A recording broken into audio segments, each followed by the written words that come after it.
Attention Outlook। जद असीं किसी भी दुकान ਦੇ ਉੱਪਰ ਸੌਦਾ ਲੈਣ ਜਾਈਏ ਤਾਂ ਬਦਲੇ ਦੇ ਵਿੱਚ ਕੁਝ ਦੇਣਾ ਪੈਂਦਾ ਹੈ।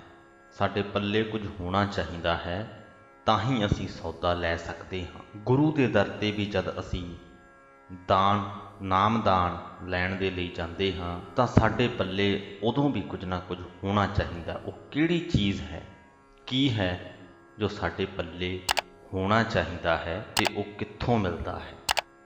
ਸ਼੍ਰੀ ਗੁਰੂ ਗ੍ਰੰਥ ਸਾਹਿਬ ਜੀ ਦੇ 372ਵੇਂ ਅੰਗ ਤੇ ਵਿਰਾਜਮਾਨ ਪਹਿਲੇ ਸ਼ਬਦ ਦੇ ਵਿੱਚ ਗੁਰੂ ਅਰਜਨ ਸਾਹਿਬ ਇਹਨਾਂ ਸਵਾਲਾਂ ਦੇ ਉੱਤਰ ਸਾਨੂੰ ਦਿੰਦੇ ਹਨ। ਦੂਸਰੇ ਸ਼ਬਦ ਦੇ ਵਿੱਚ ਜੀਵ ਇਸਤਰੀ ਦੀ ਉਦਾਹਰਣ ਲੈ ਕੇ ਗੁਰੂ ਸਾਹਿਬ ਸੁਹਾਗ ਦੀ ਗੱਲ ਕਰਦੇ ਹਨ ਕਿ ਕਿੰਜ ਪਤੀ ਦੇ ਜੀਵਤ ਹੁੰਦਿਆਂ ਵੀ ਜੀਵ ਇਸਤਰੀ ਦਾ ਸੁਹਾਗ ਬੁਝਿਆ ਹੋ ਸਕਦਾ ਹੈ ਤੇ ਉਹਨੂੰ ਜਗਾਉਣਾ ਕਿਵੇਂ ਹੈ, ਜਾਗਦਾ ਕਿਵੇਂ ਹੈ। ਤੀਸਰੇ ਤੇ ਆਖਰੀ ਸ਼ਬਦ ਦੇ ਵਿੱਚ ਲਾਲਚ ਦੇ ਵਿੱਚ ਡੁੱਬੇ ਹੋਏ ਬ੍ਰਾਹਮਣਾਂ ਦੀ ਗੱਲ ਗੁਰੂ ਸਾਹਿਬ ਕਰਦੇ ਨੇ ਕਿ ਕਿਵੇਂ ਉਹ ਨਿਰਦੋਸ਼ਾਂ ਦੇ ਉੱਪਰ ਤਸ਼ੱਦਦ ਕਰਦੇ ਰਹੇ। ਹੁਣ ਜ਼ਮਾਨਾ ਬੇਸ਼ੱਕ ਬਦਲ ਗਿਆ ਹੈ ਪਰ ਪੂਰੀ ਤਰ੍ਹਾਂ ਨਾਲ ਹਾਲੇ ਵੀ ਉਹ ਬੁਰਾਈਆਂ ਖਤਮ ਨਹੀਂ ਹੋਈਆਂ ਜਿਨ੍ਹਾਂ ਬੁਰਾਈਆਂ ਦਾ ਜ਼ਿਕਰ ਗੁਰੂ ਸਾਹਿਬ ਸ਼੍ਰੀ ਗੁਰੂ ਗ੍ਰੰਥ ਸਾਹਿਬ ਜੀ ਦੇ 372ਵੇਂ ਅੰਗ ਤੇ ਵਿਰਾਜਮਾਨ ਤੀਸਰੇ ਸ਼ਬਦ ਦੇ ਵਿੱਚ ਕਰਦੇ ਹਨ। ਉਮੀਦ ਕਰਦੇ ਹਾਂ ਅੱਜ ਦੀ ਵੀਡੀਓ ਤੁਹਾਨੂੰ ਬਹੁਤ ਹੀ ਚੰਗੀ ਲੱਗੇਗੀ ਤੇ ਬਹੁਤ ਕੁਝ ਤੁਹਾਨੂੰ ਸਿੱਖਣ ਨੂੰ ਮਿਲੇਗਾ।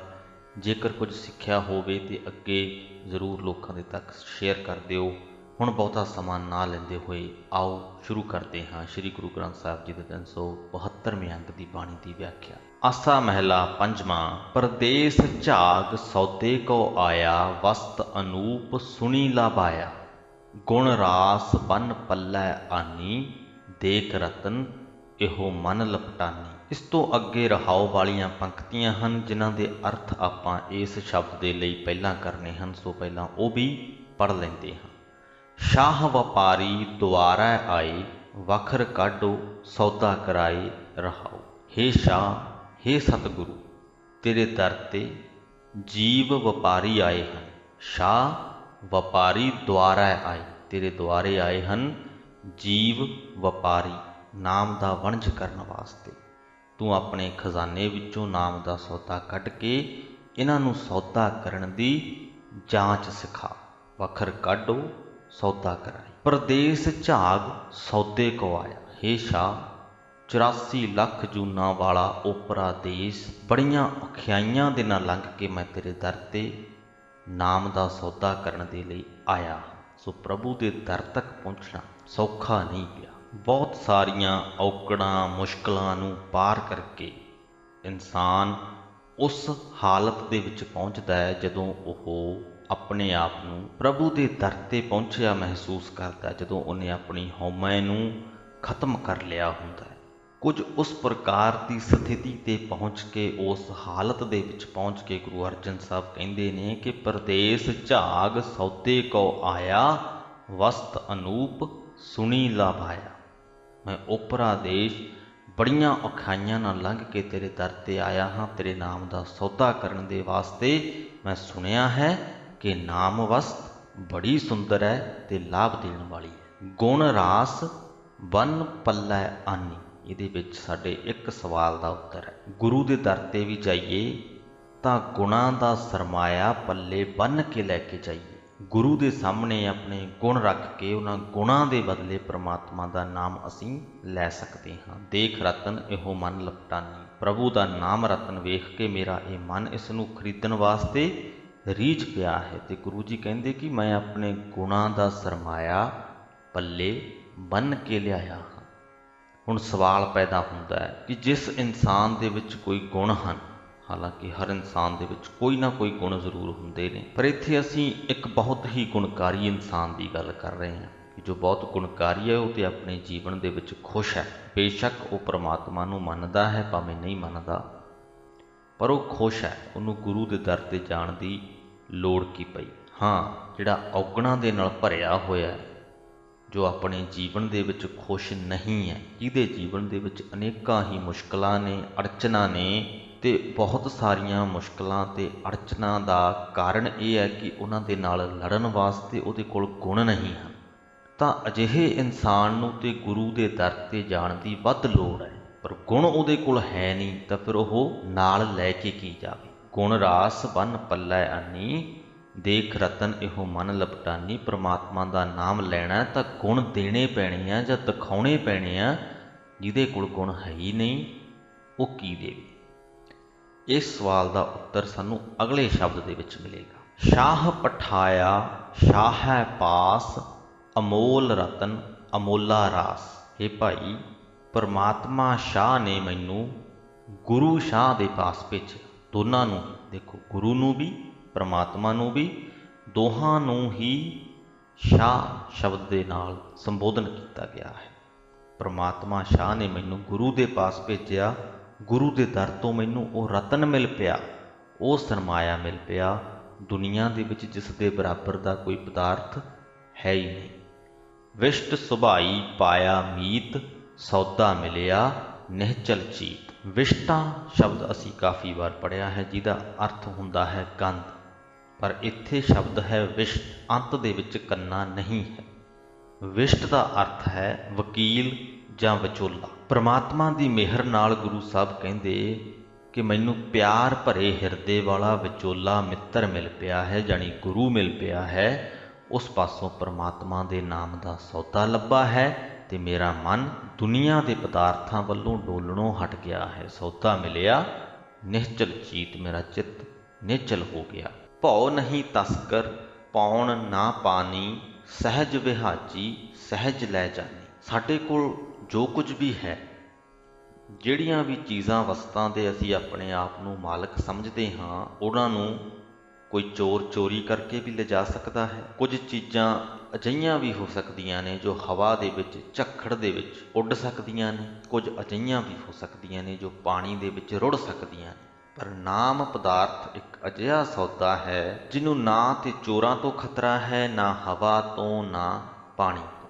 ਭਉ ਨਹੀਂ ਤਸਕਰ ਪਾਉਣ ਨਾ ਪਾਣੀ, ਸਹਿਜ ਵਿਹਾਜੀ ਸਹਿਜ ਲੈ ਜਾਣੀ। ਆਤਮਕ ਅਡੋਲਤਾ ਦੀ ਬਰਕਤ ਨਾਲ ਇਹ ਰਤਨ ਗੁਰੂ ਪਾਸੋਂ ਖਰੀਦਿਆ ਹੈ। ਆਤਮਕ ਅਡੋਲਤਾ ਦੇ ਵਿੱਚ ਟਿਕਿਆ ਰਹਿ ਕੇ ਗੁਰੂ ਸਾਹਿਬ ਕਹਿੰਦੇ ਇਹ ਰਤਨ ਮੈਂ ਆਪਣੇ ਨਾਲ ਲੈ ਜਾਵਾਂਗਾ। ਬਾਕੀ ਦੀਆਂ ਵਸਤਾਂ ਤੇ ਅਸੀਂ ਇੱਥੇ ਹੀ ਛੱਡ ਜਾਣੀਆਂ। ਅੰਤ ਵੇਲੇ ਪਰਮਾਤਮਾ ਦਾ ਨਾਮ ਸਾਡੇ ਨਾਲ ਜਾਣਾ। ਸੱਤ ਕੈ ਖਟਿਆ ਦੁੱਖ ਨਹੀਂ ਪਾਇਆ। ਜਦੋਂ ਅਸੀਂ ਬੇਈਮਾਨੀ ਕਰਕੇ ਕੁਝ ਚੀਜ਼ਾਂ ਹਾਸਲ ਕਰੀਏ ਤਾਂ ਸਾਡੀ ਬੇਈਮਾਨੀ ਦੇ ਫੜੇ ਜਾਣ ਦਾ ਡਰ ਸਾਡੇ ਅੰਦਰ ਸਦਾ ਬਣਿਆ ਰਹਿੰਦਾ ਹੈ। ਇਮਾਨਦਾਰੀ ਦੇ ਨਾਲ ਅਸੀਂ ਜੇਕਰ ਕੁਝ ਹਾਸਲ ਕਰੀਏ, ਬੇਸ਼ੱਕ ਥੋੜਾ ਹੋਵੇ, ਪਰ ਸਾਨੂੰ ਸਕੂਨ ਦਿੰਦਾ ਹੈ। ਸਾਨੂੰ ਡਰ ਨਹੀਂ ਹੁੰਦਾ ਸਾਡੀ ਕਿਸੇ ਬੇਈਮਾਨੀ ਦੇ ਫੜੇ ਜਾਣ ਦਾ। ਇਹੀ ਗੱਲ ਗੁਰੂ ਸਾਹਿਬ ਕਹਿੰਦੇ ਨੇ, ਕਹਿੰਦੇ ਸੱਤ ਕੈ ਖੱਟਿਆ ਦੁੱਖ ਨਹੀਂ ਪਾਇਆ। ਇਹ ਨਾਮ ਰਤਨ ਕਹਿੰਦੇ ਮੈਂ ਇਮਾਨਦਾਰੀ ਨਾਲ ਖੱਟਿਆ ਹੈ, ਇਸ ਕਰਕੇ ਮੈਨੂੰ ਕੋਈ ਦੁੱਖ ਨਹੀਂ ਸਹਾਰਨਾ ਪਿਆ। ਸਹੀ ਸਲਾਮਤ ਘਰ ਲੈ ਆਇਆ। ਇਹ ਨਾਮ ਸੌਦਾ ਮੈਂ ਸਹੀ ਸਲਾਮਤ ਸਾਂਭ ਕੇ ਆਪਣੇ ਹਿਰਦੇ ਘਰ ਵਿੱਚ ਲੈ ਆਂਦਾ ਹੈ। ਮਿਲਿਆ ਲਾਹਾ ਭਏ ਆਨੰਦ, ਧਨ ਸ਼ਾਹ ਪੂਰੇ ਬਖਸ਼ਿੰਦ। ਇਹ ਪੂਰੀਆਂ ਬਖਸ਼ਿਸ਼ਾਂ ਕਰਨ ਵਾਲੇ ਸ਼ਾਹ ਪ੍ਰਭੂ, ਮੈਂ ਤੈਨੂੰ ਹੀ ਸਲਾਹੁੰਦਾ ਹਾਂ, ਮੈਂ ਤੈਨੂੰ ਹੀ ਧੰਨ ਧੰਨ ਕਹਿੰਦਾ ਹਾਂ। ਤੇਰੀ ਮਿਹਰ ਨਾਲ ਮੈਨੂੰ ਤੇਰੇ ਨਾਮ ਦਾ ਲਾਭ ਮਿਲਿਆ ਹੈ ਤੇ ਮੇਰੇ ਅੰਦਰ ਆਨੰਦ ਪੈਦਾ ਹੋ ਗਿਆ ਹੈ। ਇਹ ਸੌਦਾ ਗੁਰਮੁਖ ਕਿਨੈ ਵਿਰਲਾ ਪਾਇਆ, ਸਹਿਲੀ ਖੇਪ ਨਾਨਕ ਲੈ ਆਇਆ। ਇਹ ਭਾਈ ਕਿਸੇ ਵਿਰਲੇ ਭਾਗਾਂ ਵਾਲੇ ਨੇ ਗੁਰੂ ਦੀ ਸ਼ਰਨ ਪੈ ਕੇ ਪ੍ਰਭੂ ਦੇ ਨਾਮ ਦਾ ਸੌਦਾ ਪ੍ਰਾਪਤ ਕੀਤਾ ਹੈ। ਗੁਰੂ ਦੀ ਸ਼ਰਨ ਪੈ ਕੇ ਹੀ ਨਾਨਕ ਵੀ ਇਹ ਲਾਹੇਵੰਦਾ ਸੌਦਾ ਖੱਟ ਸਕਿਆ ਹੈ। ਆਸਾ ਮਹਿਲਾ ਪੰਜਵਾਂ। ਗੁਣ ਅਵਗੁਣ ਮੇਰੋ ਕਛ ਨਾ ਵਿਚਾਰੋ, ਨਾ ਦੇਖਿਓ ਰੂਪ ਰੰਗ ਸ਼ਿੰਗਾਰੋ। ਚੱਜ ਆਚਾਰ ਕਿਛ ਵਿਦ ਨਹੀਂ ਜਾਣੀ, ਬਾਹ ਪਕਰ ਪ੍ਰਿਯ ਸੇਜੈ ਆਨੀ। ਪਿਛਲੇ ਸ਼ਬਦ ਦੇ ਵਿੱਚ ਇੱਕ ਸਵਾਲ ਦਾ ਜਵਾਬ ਅਧੂਰਾ ਰਹਿ ਗਿਆ ਸੀ ਕਿ ਜਿਹਦੇ ਕੋਲ ਗੁਣ ਨਹੀਂ ਹੋਣ ਉਹ ਗੁਰੂ ਦੇ ਪਾਸ ਕੀ ਲੈ ਕੇ ਜਾਵੇ, ਜਿਹਦੇ ਬਦਲੇ ਵਿੱਚ ਕਿ ਗੁਰੂ ਤੋਂ ਪ੍ਰਮਾਤਮਾ ਦਾ ਨਾਮ ਲੈ ਸਕੇ। ਇਹਨਾਂ ਪੰਕਤੀਆਂ ਦੇ ਵਿੱਚ ਗੁਰੂ ਅਰਜਨ ਸਾਹਿਬ ਕਹਿੰਦੇ ਨੇ ਕਿ ਹੇ ਸਖੀਏ ਸਹੇਲੀਏ, ਮੇਰੇ ਖਸਮ ਨੇ ਮੇਰਾ ਕੋਈ ਗੁਣ ਨਹੀਂ ਵਿਚਾਰਿਆ, ਮੇਰਾ ਕੋਈ ਔਗਣ ਨਹੀਂ ਤੱਕਿਆ।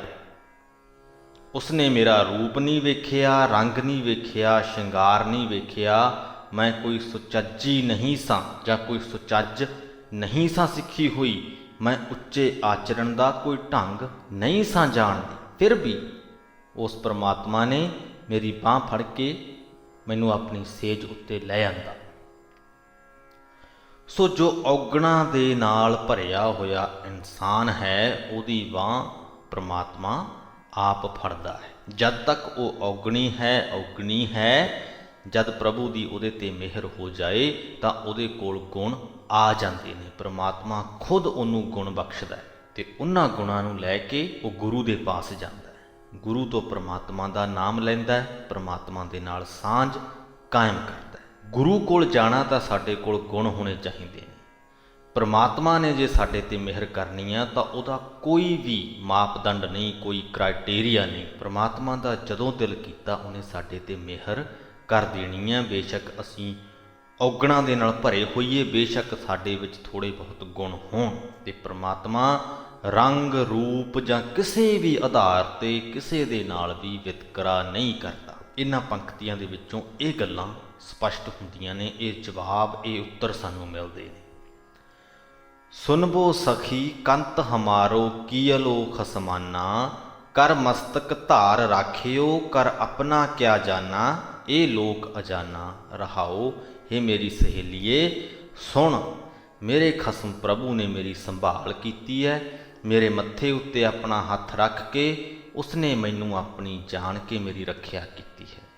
ਪਰ ਇਹ ਮੂਰਖ ਜਗਤ ਇਸ ਭੇਤ ਨੂੰ ਕੀ ਸਮਝੇ।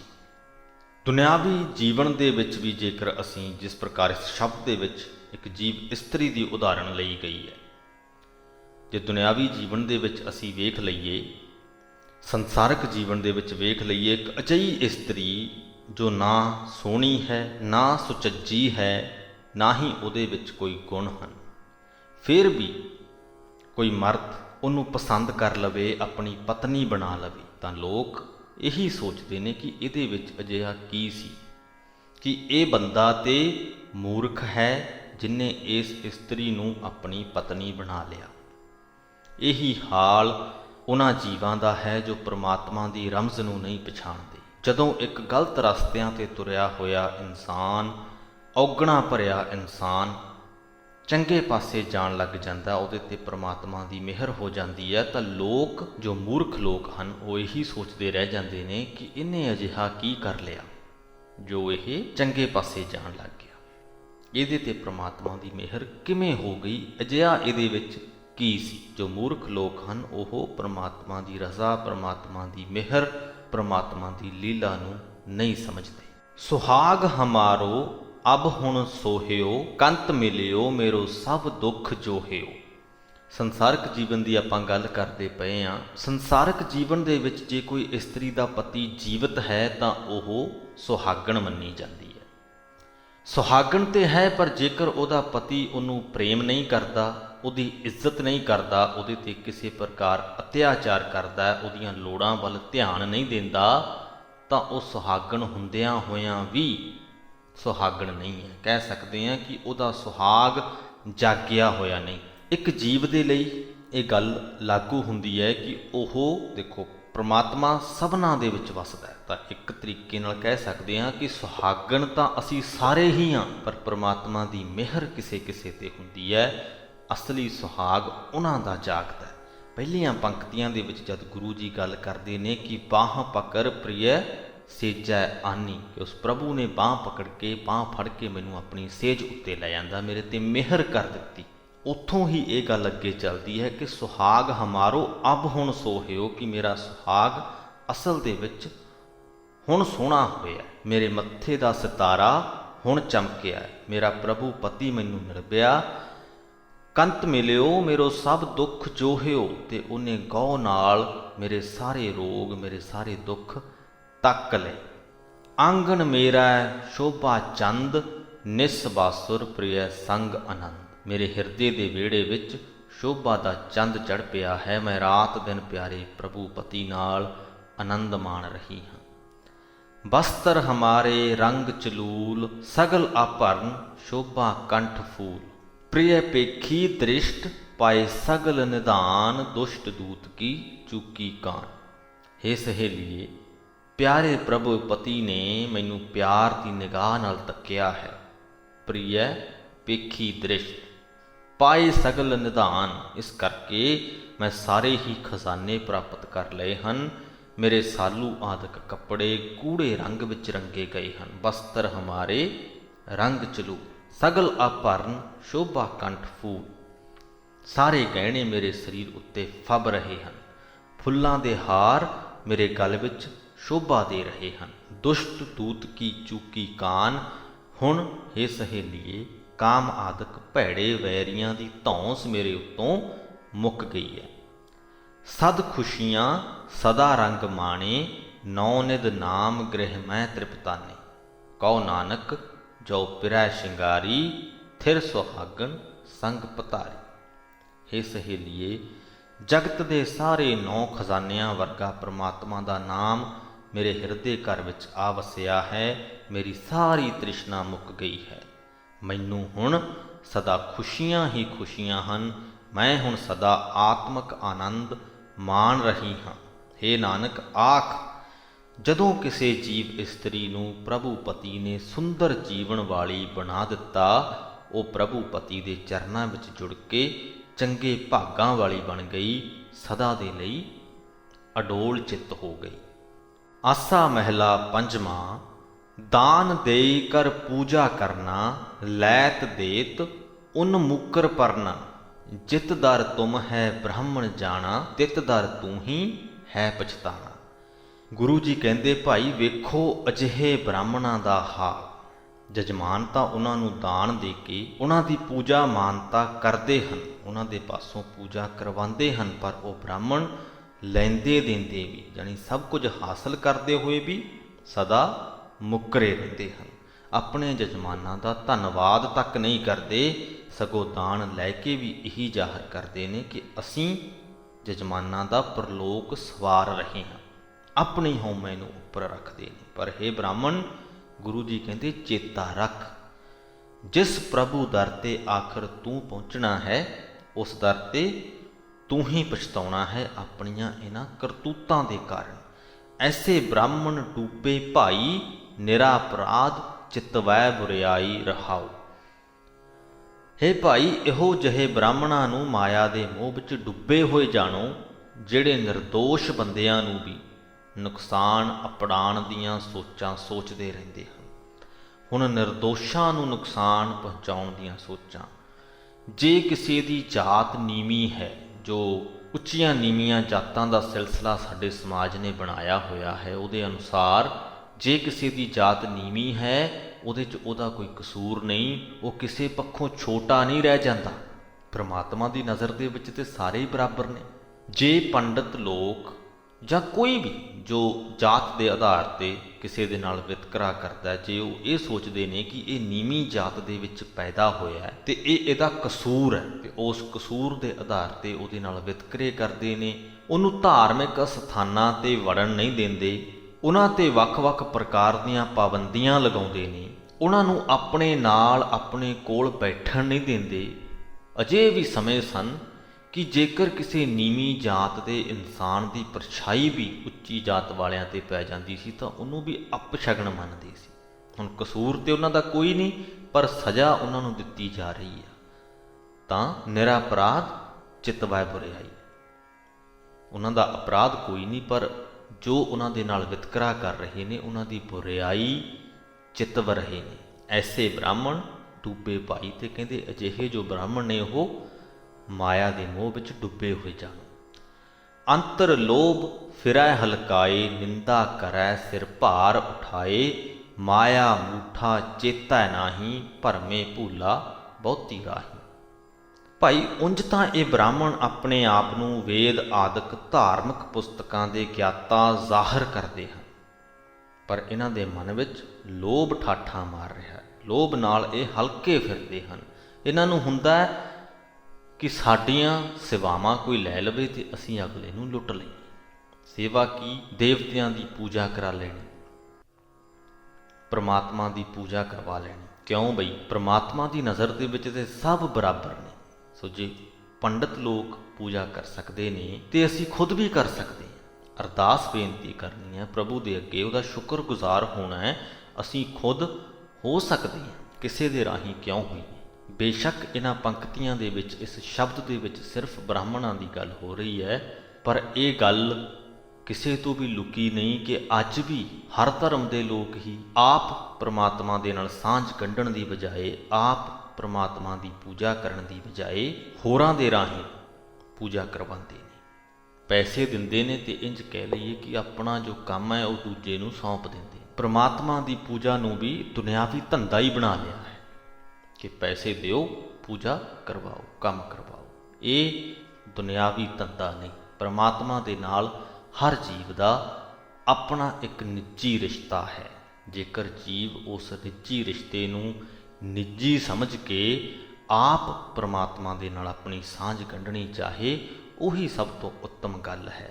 ਨਹੀਂ ਤੇ ਫਿਰ ਦੂਜਿਆਂ ਦੇ ਹੱਥੋਂ ਲੁੱਟੇ ਤੇ ਜਾਣਾ ਹੀ ਹੈ, ਤੇ ਲੁੱਟਣ ਵਾਲੇ ਤੇ ਹਲਕੇ ਫਿਰਦੇ ਹੀ, ਉਹਨਾਂ ਦੇ ਅੰਦਰ ਤੇ ਲੋਕ ਠਾਠਾਂ ਮਾਰ ਰਹੇ।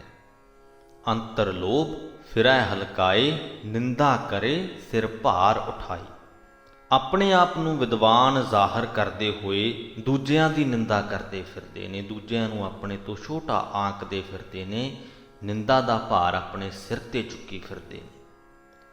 ਮਾਇਆ ਮੂਠਾ ਚੇਤੈ ਨਾਹੀ, ਭਰਮੇ ਭੂਲਾ ਬਹੁਤੀ ਰਾਹੀ। ਮਾਇਆ ਦੇ ਮੋਹ ਹੱਥੋਂ ਆਪਣੇ ਆਤਮਿਕ ਜੀਵਨ ਦੀ ਰਾਸ ਪੂੰਜੀ ਲੁਟਾ ਬੈਠਾ ਇਹ ਬ੍ਰਾਹਮਣ ਪ੍ਰਮਾਤਮਾ ਨੂੰ ਚੇਤੇ ਨਹੀਂ ਕਰਦਾ, ਇਸ ਪਾਸੇ ਧਿਆਨ ਨਹੀਂ ਦਿੰਦਾ। ਮਾਇਆ ਦੀ ਭਟਕਣਾ ਦੇ ਕਾਰਨ ਕੁਰਾਹੇ ਪਿਆ ਹੋਇਆ ਬ੍ਰਾਹਮਣ ਕਈ ਪਾਸੇ ਖੁਆਰ ਹੁੰਦਾ ਰਹਿੰਦਾ ਹੈ। ਬਾਹਰ ਭੇਖ ਕਰੈ ਘਨੇਰੇ, ਅੰਤਰ ਵਿਖਿਆ ਉਤਰੀ ਘੇਰੇ। ਅਜਿਹੇ ਬ੍ਰਾਹਮਣਾਂ ਦੇ ਆਪਣੇ ਅੰਦਰ ਤਾਂ ਮਾਇਆ ਘੇਰ ਕੇ ਡੇਰਾ ਪਾਈ ਬੈਠੀ ਹੁੰਦੀ ਹੈ, ਪਰ ਬਾਹਰ ਲੋਕਾਂ ਨੂੰ ਪਤਿਆਉਣ ਵਾਸਤੇ, ਆਪਣੇ ਆਪ ਨੂੰ ਲੋਕਾਂ ਦਾ ਧਾਰਮਿਕ ਆਗੂ ਜ਼ਾਹਰ ਕਰਨ ਵਾਸਤੇ ਉਹ ਕਈ ਪ੍ਰਕਾਰ ਦੇ ਧਾਰਮਿਕ ਭੇਖ ਕਰਦੇ ਹਨ। ਅਬਰ ਉਪਦੇਸ਼ੈ ਆਪ ਨਾ ਬੁੱਝੈ, ਐਸਾ ਬ੍ਰਾਹਮਣ ਕਹੀਂ ਨਾ ਸਿੱਝੈ। ਦੂਜਿਆਂ ਨੂੰ ਉਪਦੇਸ਼ ਕਰਦੇ ਨੇ ਧਰਮ ਦਾ, ਆਪ ਧਰਮ ਨੂੰ ਸਮਝਦੇ ਨਹੀਂ। ਗੁਰੂ ਜੀ ਕਹਿੰਦੇ ਅਜਿਹਾ ਬ੍ਰਾਹਮਣ ਲੋਕ ਪਰਲੋਕ ਵਿੱਚ ਕਿਤੇ ਵੀ ਕਾਮਯਾਬ ਨਹੀਂ ਹੁੰਦਾ। ਮੂਰਖ ਬਾਹਮਣ ਪ੍ਰਭ ਸਮਾਲ, ਦੇਖਤ ਸੁਨਤ ਤੇਰਾ ਹੈ ਨਾਲ।